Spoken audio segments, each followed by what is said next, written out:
معاملہ بیوی کے سپرد کرنے کے بعد بیوی کا کہنا کہ تو مجھ پر حرام ہے، اس کا کیا حکم ہے؟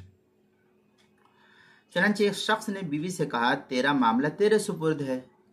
اس کے بعد بیوی نے اسی مجلس میں شوہر سے کہا تو مجھ پر حرام ہے، یا تو مجھ سے جدا ہے، یا میں تجھ پر حرام ہوں، یا میں تجھ سے جدا ہوں، تو ان سب صورتوں میں بیوی پر ایک طلاق بائن واقع ہو جائے گی۔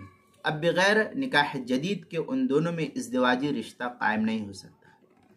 چنانچہ اس سلسلے میں فتاوی ہند میں ہے رجل جعل امر امرأته بیدها فقالت للزوج انت علی حرام او انت منی بائن او انا علیک حرام۔ اس طریقے کی عبارت جو ہے فتاوی ہندیہ کتاب الطلاق الفصل الثانی الامر بالید جلد نمبر 1 صفحہ نمبر 391 جو زکریا بک ڈپو دیوبند سے چھپا ہوا نسخہ ہے۔ فتاوی تاتار خانیہ اس کی چوتھی جلد صفحہ 482 مسئلہ نمبر 6723 پر اس کو نقل کیا ہے جو زکریا بک ڈپو دیوبند کا ہندی نسخہ ہے۔